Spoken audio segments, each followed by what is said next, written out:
You are listening to What I Know for Sure, the podcast. I'm your host, Callie, and this podcast is all about what we know for sure and the lessons we learned in the midst of what we didn't know for sure.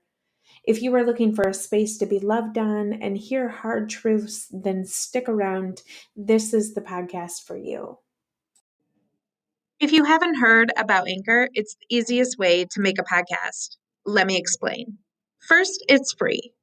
Then there are creation tools that allow you to record and edit your podcast right from your phone or computer. Anchor will distribute your podcast for you so it can be heard on Spotify, Apple Podcasts, and many more. You can make money from your podcast with no minimum listenership. It's everything you need to make a podcast in one place. Download the free Anchor app or go to anchor.fm to get started. When I first set out in climbing the corporate ladder, I had literally zero sales experience. I had just graduated with a degree in business administration, and getting a degree such as that, there really are no classes on sales because, well, that's the other degrees, right? Which, if I can for just one moment, say how terribly unfortunate that is that in any business class, they should have some sort of sales class that accompanies that. And maybe they do, and that just wasn't offered at my college, but I feel like it's just not a thing. You can certainly DM me on Instagram if I'm wrong, but I just don't see it. At any rate, I never had that class. And I also feel like having the word administration in my title was a little misleading as well. Like most people that I know that have that business degree alongside mine, most oftentimes find themselves with much more dynamic roles than the quote unquote administration part. So I don't know. I I don't know how, but that's just how it feels for me. And to be honest, like sales was not the focus for me when I actually started my journey. And so you probably have heard me mention, but I'll just mention it again that I started in sort of my corporate ladder journey in office, quote unquote, administration, and then it moved into recruiting. And I have a previous episode sort of outlining my journey there briefly, and so I'll link that in the show notes. But I started as a recruiter, and while that could be considered like a sales position, I never really considered it to be like that.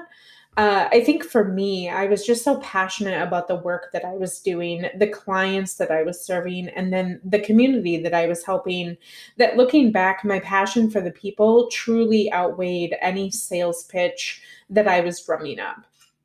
And so when I was in recruiting, it was full service, meaning that I was quote unquote this salesperson, which I never really took full on that actual role in the beginning. And then the full service also was managing the branch, managing both the clients and the associates in full HR functionalities.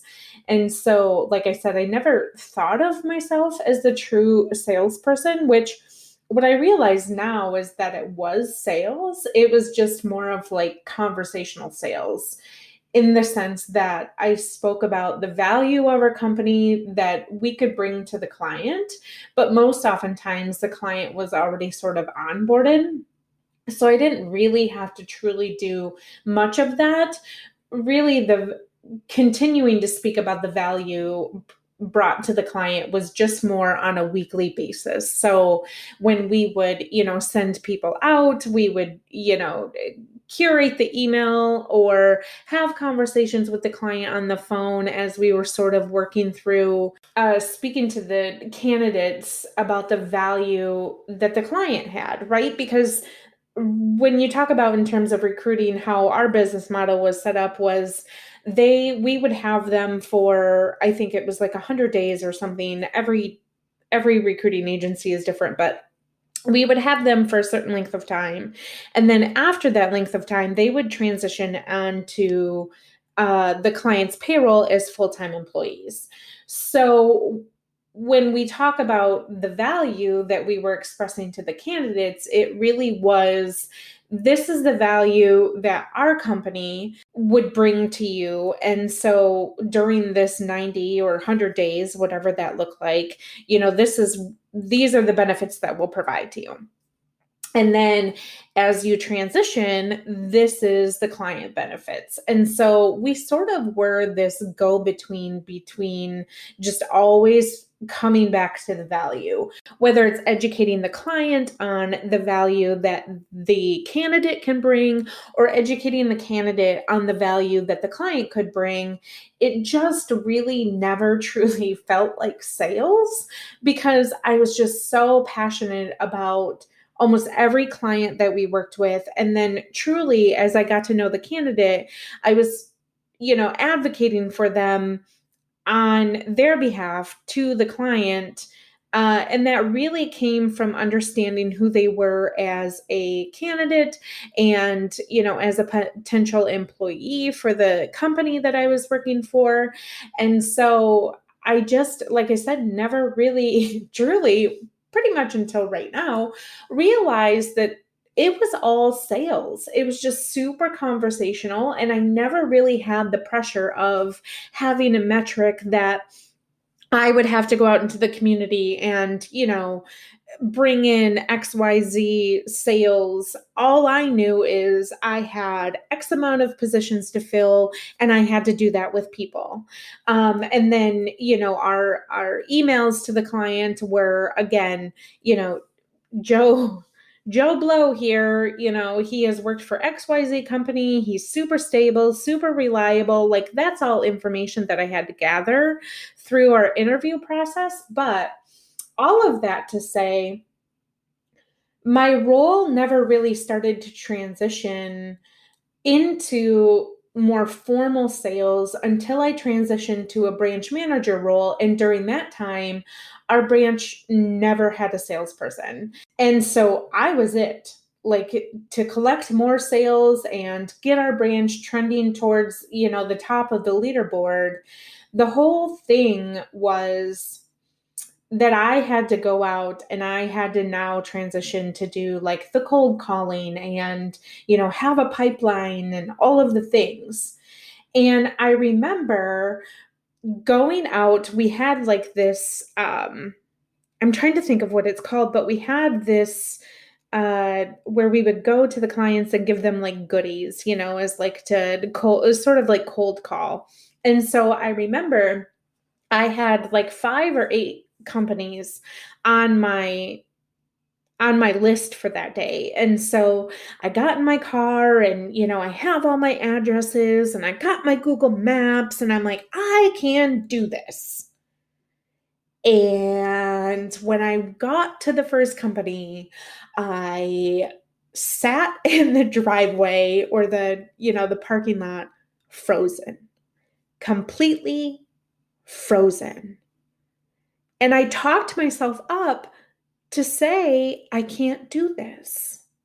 Like I was then full-fledged shaking, couldn't control myself. I was sweating profusely in my palms. And I thought to myself, I can't do this. There is no way that I can go in. Like, what do I say? What do I say? And knowing that probably 3 to 4 other recruiting agencies had walked in the front door, like, what makes me different that I'm going to show up and be like, yeah, you should work with us because we're super awesome and, we bring all this value.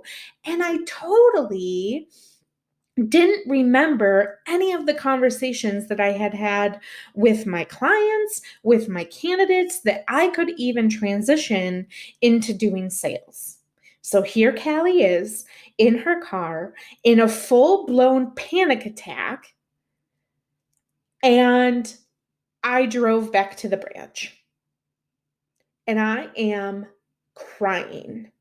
And I remember my manager that was above me at that time. She was an area manager, Andrea. Love, love, love her. I remember coming back into the office and I am just in tears. And she said, "Oh my gosh, what is wrong?" And I said, "And I can't do this. I cannot do sales." And she grabbed me by my shoulders. We sat down in her office and she said, "It's not sales. Like, if you truly think about it, yes, it is sales." But she said, "Callie, you can go out into the world and all of the things that I hear you talk about on the phone to the clients as far as why we are the best and why we provide, value to them, those are the things that you have to say." And she said, when you are approaching, we call them the gatekeeper, right? The front lady at the desk who, don't you dare ask her anything about the people in the back, because like she is the one person who knows everything, and she is the one person that you have to get out, or him, whoever. But like, if Pam is sitting at the front desk, you need to tell Pam that you love her shirt that day. You may really not enjoy her shirt, but today, because you need to talk to the HR whoever, today you love Pam's shirt.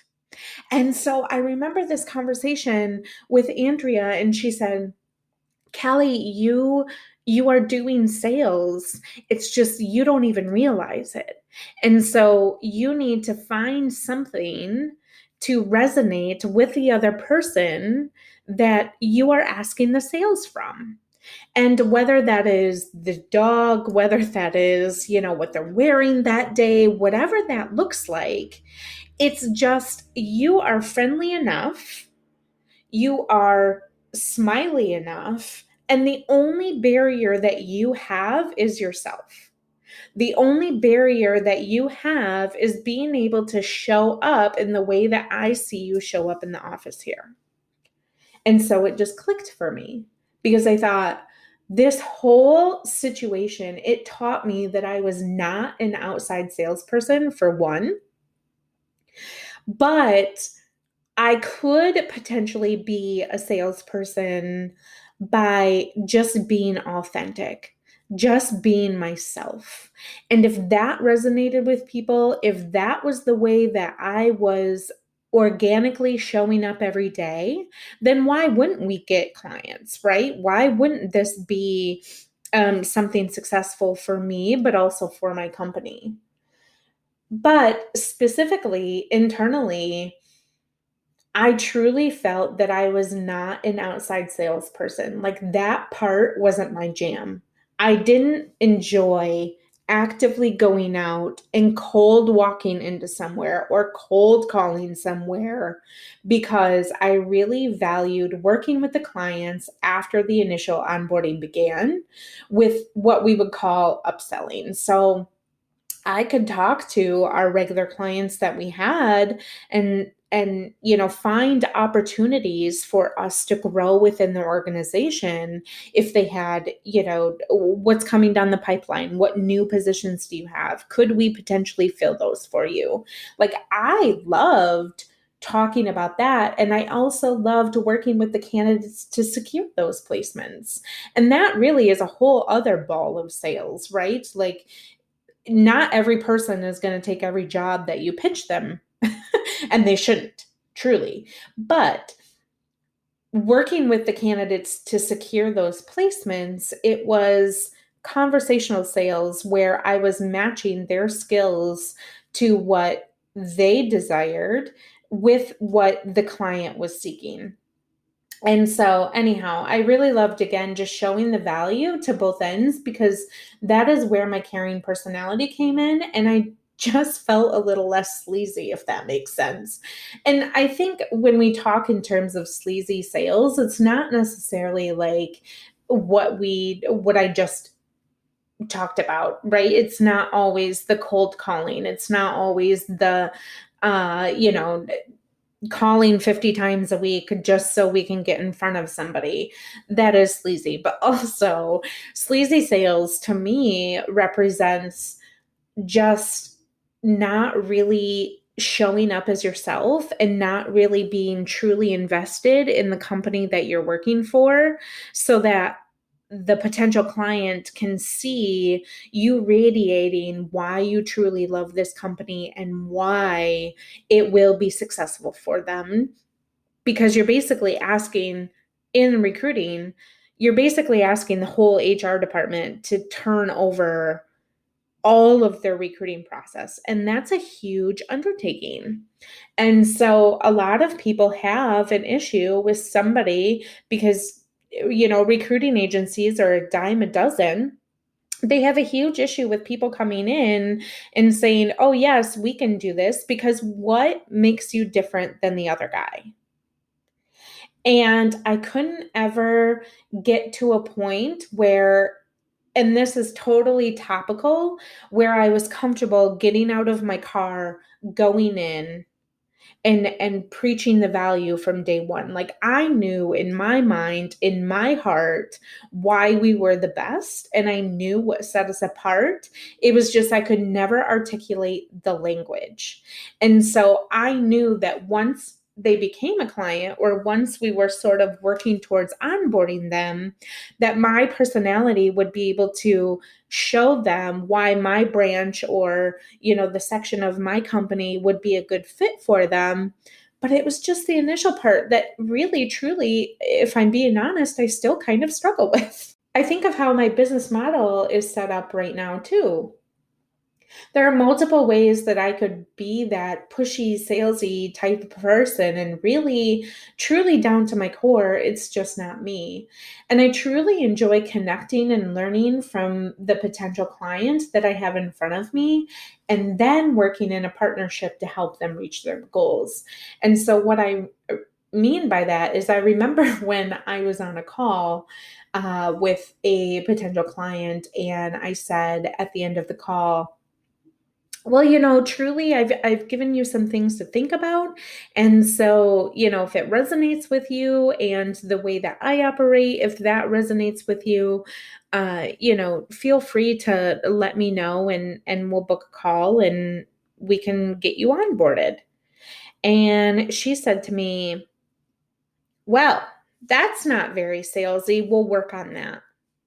And I just thought to myself, I I really should have ditched it right there, but I continued to follow up. And I realize now that this is not the person that I wanted to be. So when someone is forcing me to be that way, not only do I naturally retract, but it burns even deeper that I don't ever want to be that person.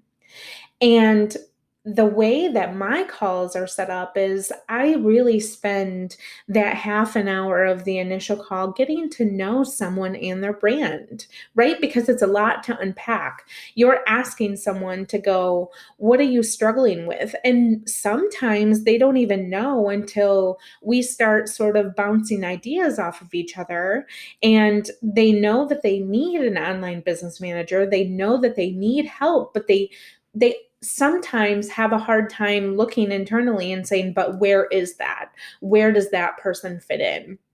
And so naturally, I love to let the flow of discussion really permeate them answering that question, but then also giving them the time of grace to go back and digest what it is that I'm asking them to turn over to me, right? And so that looks a little bit different from everyone, but I just felt like I shouldn't have been forced to like turn my sales on because that's the way that I wanted to show up in my company, and that's the way from day 1 when I started doing this that I really looked internally to say, what is the benefit here?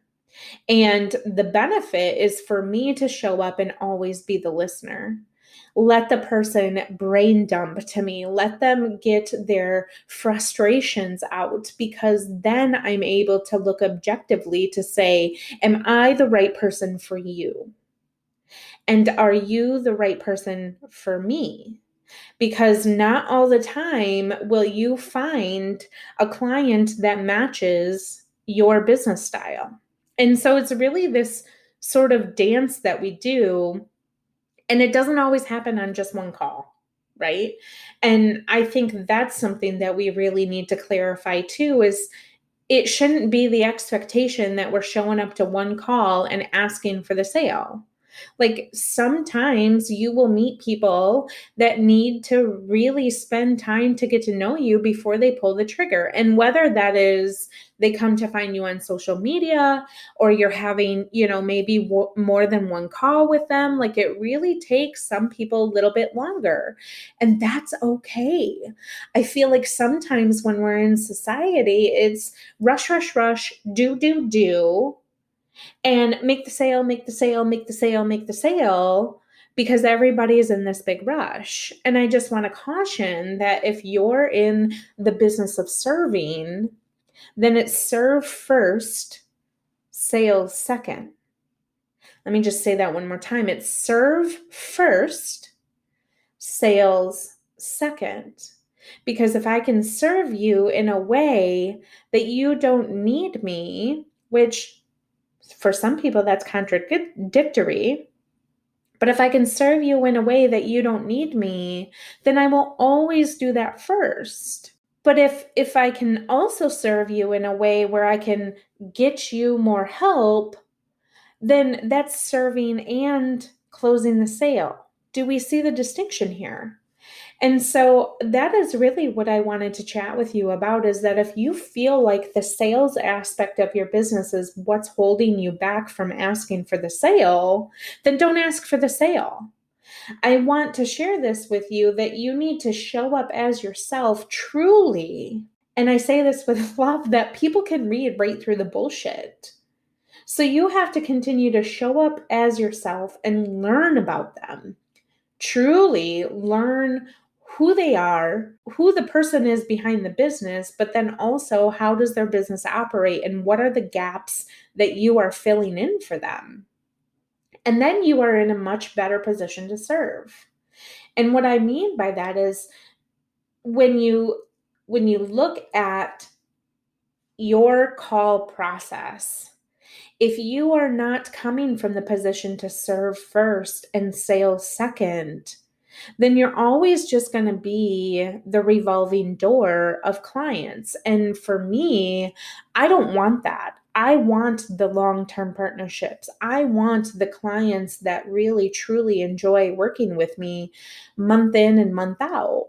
And so sometimes that looks a little bit different in the way that I have to approach the call. And then also creating a follow up plan. So typically, what I'll do is I will mark 7 days out or 5 days out, whatever that looks like, from the time that I send a proposal. And then that's sort of on them. Like I will, follow up one or two times, but I don't continue to beat the door down because maybe something I said didn't resonate with them. Maybe, they're not in a position to bring me on right now. And that's okay, truly. I think it creates more value that when you look around and see what happens when it's a no, and you internalize those things, it makes you better to recognize what is happening when a no comes. What are the areas that you're finding are triggers for people when you say things on a call? And so, what happens when it's a no then for you? Right? Like, we really have to carve that out. And then, how can you say no? And I think for me, it's getting to the end of the call. If you know that the person is not resonating with you, or if you know that you can't serve them, be honest about that. Flat out say to them, I don't think you need me. Because for every no that you are saying no to, or for every no that you're receiving, it opens you up for a better yes. It truly brings those people that you are making room for that will be those long-term partnerships. And then how do we continue to evolve and reset? And I think that this is just a matter of really debriefing with yourself, or if you have a team that's on a call, debriefing after the call and saying what went well, What didn't go well? And then how do I continue to evolve on the next call? And that's going to look a little bit different too, right? Because everybody is going to come to you with a different set of problems. But I think it's important too that while you're working through that process that you document what is working and what is not working so that you can continue to move forward and say, okay, like this resonated with the person multiple times, or multiple people it has resonated with, and so I really want to keep using that because that's an instrument for me. And then what is not working, so if you go through the conversation, like, is there something that you're saying that maybe is a trigger for everybody that like just kind of turns them off? So really internalizing sort of your quote unquote sales process. I hate even using that word sales, but it has to be that word, I guess. But if you are not the salesy person, regardless of what people say, you don't have to be the salesy person that we think of from the textbooks. You get to be yourself in what sales means to you. And those clients that are attracted to you will close the sale. And those clients that are attracted to us, our brands and the help that we provide, those are the long-term clients. I truly hope that this is helpful, and I hope it gives you some inspiration in how you can go back and really funnel through your sales process to help yourself understand where is the value that I'm providing people and what do I want them to know. But before we can do either one of those things, we have to answer the question, what do I want to know about my client that I can help them with? And so asking those questions in the beginning of your call, really understanding where they are coming from, that's a serving heart. And that's the heart that I want to have during sales. And I hope that if you are in the, serving type role, that that's really a benchmark for you as well. And so, what I know for sure is that you are the salesperson your business demands from you, not anyone else. Show up as your authentic self and watch the growth unfold.